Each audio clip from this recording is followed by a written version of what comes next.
শুরু থেকে শেষ পতন পর্যন্ত জীবনের বিনিময়ে, নিজের জীবনের বিনিময়ে কোনো ধরনের আপোষ করেন না।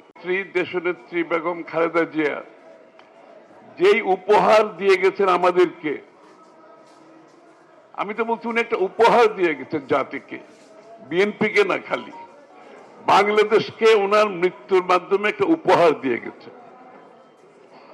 এই উপহার যদি আমাদেরকে ধরে রাখতে হয়, জাতি হিসাবে, দল হিসাবে আমাদেরকে দৃষ্টান্ত সৃষ্টি করতে হবে, পরিবর্তনের মার্ক রাখতে হবে, পরিবর্তনের এক্সাম্পল সেট করতে হবে।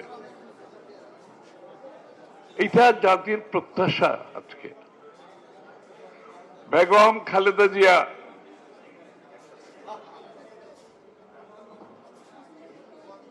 যে ত্যাগ স্বীকার করেছেন, যে সাহসী ভূমিকা রেখেছেন, দেশপ্রেমের, স্বাধীনতা, সার্বভৌমত্বের, আধিপত্যবাদের বিরুদ্ধে গর্বিত জাতি হিসেবে নিজের দেশকে বেছে দিয়েছেন, নিজের মাটিকে বেছে দিয়েছেন, এর বাইরে আর কিছু করেন। এই দেশের ভালো মন্দের সাথে উনি মিশে গেছেন, মানুষের সাথে মিশে গেছেন।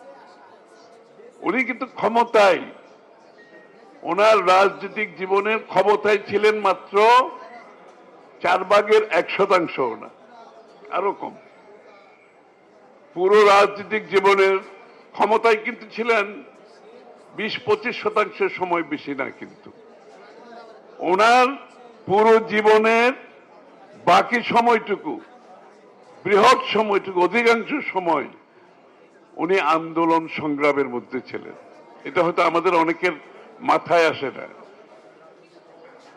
অধিকাংশ সময় উনি আন্দোলন সংগ্রামে ত্যাগ স্বীকার মাধ্যমে রাজনীতি করেছেন, জাতিকে সাহস জুগিয়েছেন, আমাদেরকে সাহস জুগিয়েছেন। আমরা যে দীর্ঘ 30 বছর, এরপরে বিগত 15-16 বছর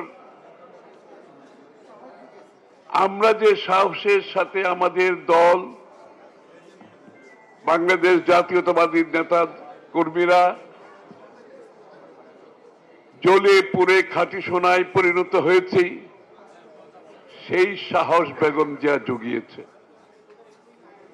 আমাদের মধ্যে। সেই সাহস সৃষ্টি করেছেন উনি, ওনার সাহসিকতার জন্য, ওনার ত্যাগের জন্য, ওনার কঠিন অবস্থানে যাওয়ার জন্য, আপোষহীনতার জন্য।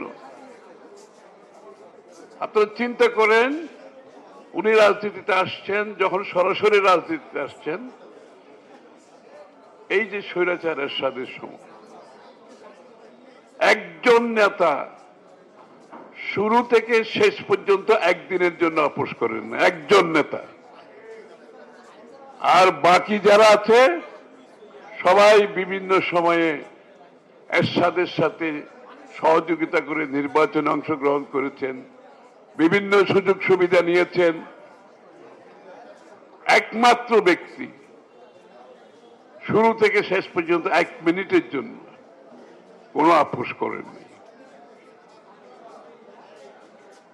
আজকে যারা পালিয়ে গেছে তারাও আপোষ করেছে।